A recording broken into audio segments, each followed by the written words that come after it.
వచ్చినప్పుడు ఏంటంటే సామాజికంగా ఉండేటువంటి సహచర కామ్రేడ్స్కి సభలో పాల్గొంటున్నాను. అందరికీ ముందుగా నమస్కారాలు. మన ఈశ్వరయ్య గారు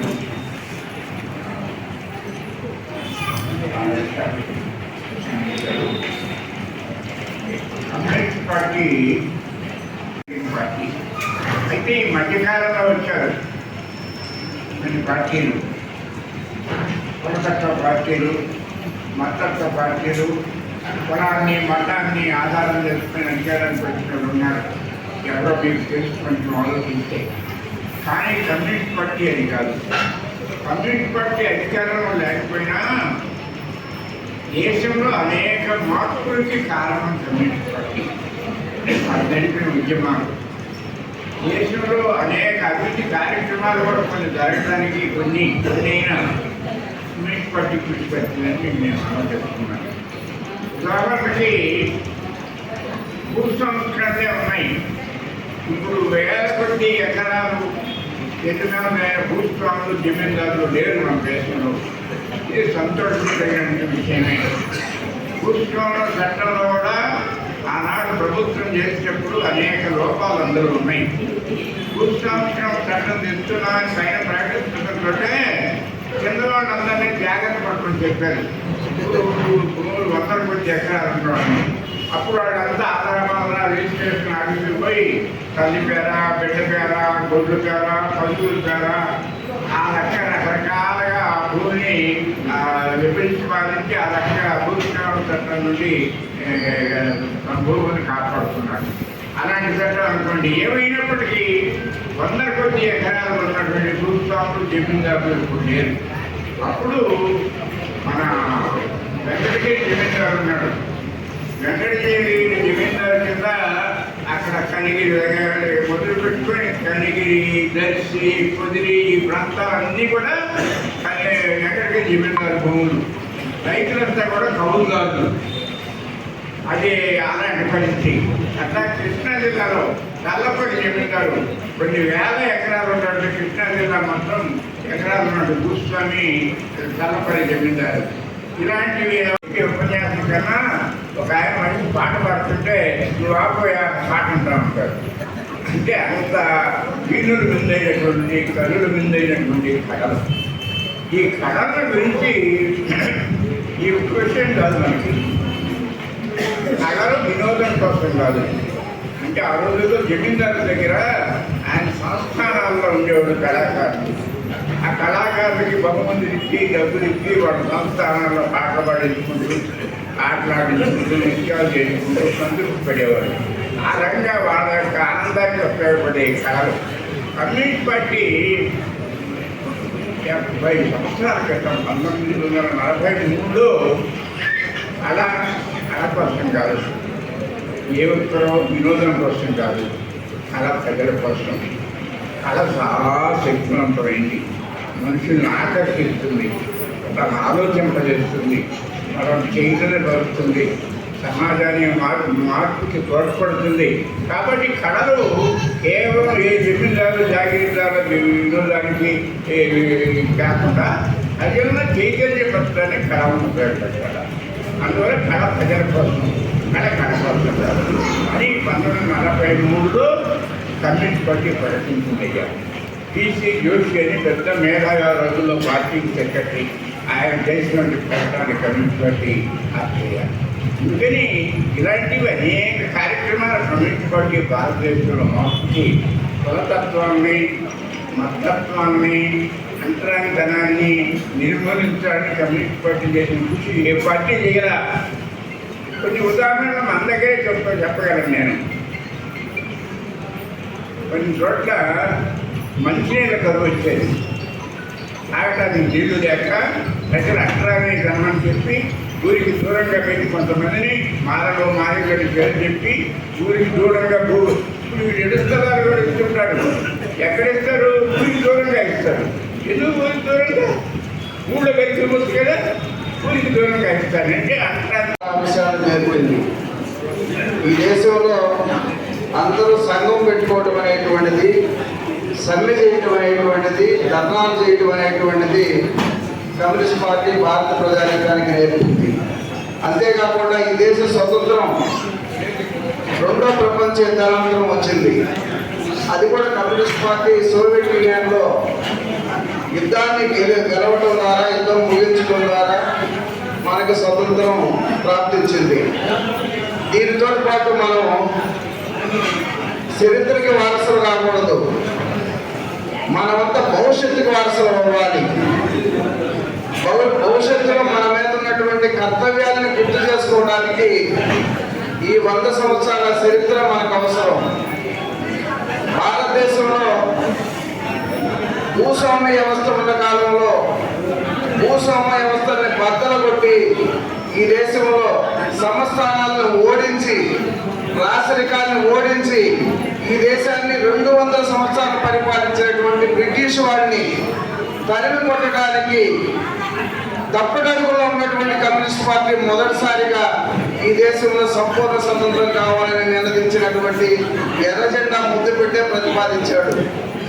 భారతదేశంలో అంతే కాదు, స్వతంత్రం వచ్చిన తర్వాత భారతదేశంలో భూముల్ని సంస్కరించడానికి, భారతదేశంలో భూముల్ని పంపిణీ చేయించడానికి కమ్యూనిస్ట్ పార్టీ ఎనలేని కృషి చేసింది.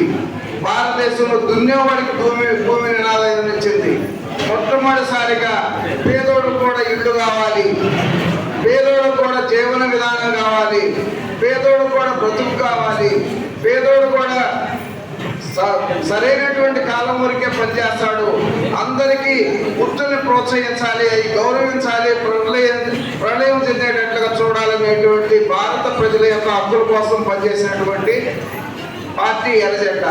స్వతంత్రం అనంతరం కూడా ఈ దేశంలో భూ సంస్కరణ చట్టం తీసుకురావటం, బ్యాంకులు జాతీయ చేయటం, సంస్థానాలను రద్దు చేసి వాళ్ళ రాజభరణాలు రద్దు చేయటం, ఆ తదనంతరం కూడా భారతదేశానికి ఫుడ్ సెక్యూరిటీ చట్టాన్ని తీసుకురావటం, అట్లే ఉపాధి హామీ చట్టం తీసుకురావటం, సమాచార హక్కు తీసుకురావటం, రకరకాలైనటువంటి చట్టాన్ని తీసుకురావడంలో కీలక పాత్ర పోషించినటువంటి విషయం మనందరికీ తెలుసు.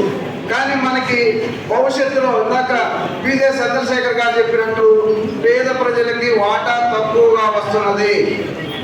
మనకున్నటువంటి సంపద అంతా కూడా పెద్దవాళ్ళకి పంపిస్తూ ఉంటారు. మన పూర్వీకులు సంపాదించినటువంటి పోర్టులు, ఎయిర్పోర్టులు, సీ పోర్టులు, రైల్వేలు, ఇతర ప్రభుత్వ రంగ సంస్థలన్నింటినీ కారు సౌగా కొంతమందికి కట్టబెడతా ఉంటారు. వాళ్ళు ఎలాంటి పరిశ్రమలు నెలకొల్పకపోయినప్పటికీ భారత ప్రభుత్వం తన అధికారాన్ని ఉపయోగించి పేదలకు చెందాల్సినటువంటి ప్రకృతి వనరులు, పేదలకు చెందాల్సినటువంటి ప్రభుత్వ రంగ సంపద అంతా కూడా ప్రైవేటు రంగానికి అప్పచెప్పడం ద్వారా పేదల్ని బానిసలుగా తయారు చేస్తున్నారు.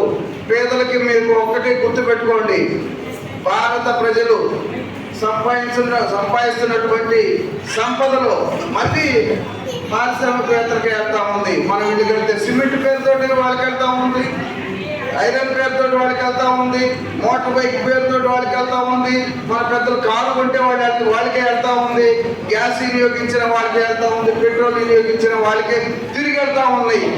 తద్వారా మనందరినీ కన్జ్యూమర్స్ గా మార్చారు, తద్వారా మనందరినీ అప్పులు పాలు చేశారు. దేశంలో మధ్యతరగతి పేద ప్రజలంతా మీరందరూ పరిశీలిస్తే అప్పులతోటి ఉన్నారు.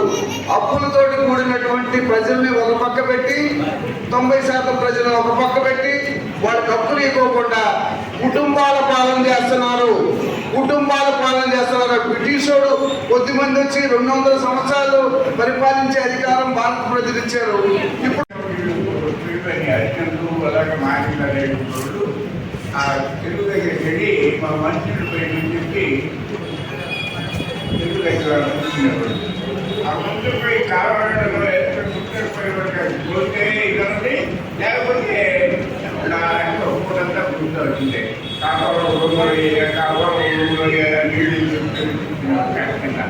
అక్కడ మీద కూర్చోవడం మేమంతా తిరగడం 15-16 సంవత్సరాలు అన్నీ ఇప్పుడు తీసుకుని పోయి కలెక్టర్ చెప్పి ఆ తహసీల్దార్ చెప్పి పోలీసులు కమ్యూనిటీ వేసారు 10 మందిని.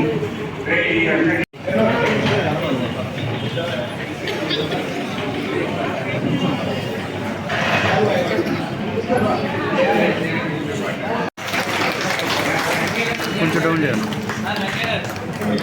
అన్నా ఒక్క నిమిషం మీరు వెనకరాండి కొంచెం వెనకరాండి అన్నా వర్ధిల్లాలి భారత కమ్యూనిస్ట్ పార్టీ, వర్ధిల్లాలి భారత కమ్యూనిస్ట్ పార్టీ, జిందాబాద్ సిపిఐ, ఏప్రిల్ చేయండి సిపిఐ శతాబ్ది ఉత్సవాలను, ఏప్రిల్ చేయండి సిపిఐ శతాబ్ది ఉత్సవాలను, వర్ధిల్లాలి భారత కమ్యూనిస్ట్ పార్టీ, వర్ధిల్లాలి మార్క్సిజం లెనినిజం, వర్ధిల్లాలి మార్క్సిజం లెనినిజం.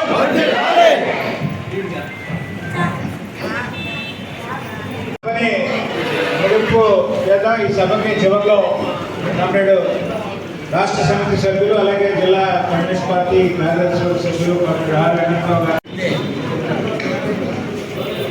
అధ్యక్షులు సభా వేదికకి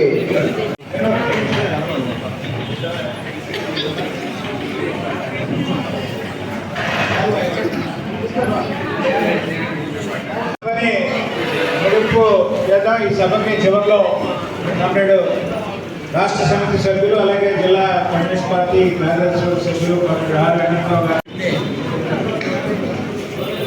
అధ్యక్షులు సభా వేదికకి మేమంతా తిరగడం 15-16 సంవత్సరాలు అన్నీ పోయి కలెక్టరేట్ చెప్పి ఆ తహసీల్దార్ చెప్పి పోలీసులు కమ్యూనిస్ట్ విలేజ్లో 10 మందిని అర్జునులు అలాగే మాట్లాడేటప్పుడు ఆ తెలుగు దగ్గరికి వెళ్ళి మా మనుషులు పైన చెప్పి తెలుగు దగ్గర వచ్చినప్పుడు ఆ ముందు పోయి కావాలంటే పోతే ఇదండి లేకపోతే పూటంతా పూర్తి వచ్చింది కావాలి నీళ్ళు అక్కడ మీద కూర్చోవడం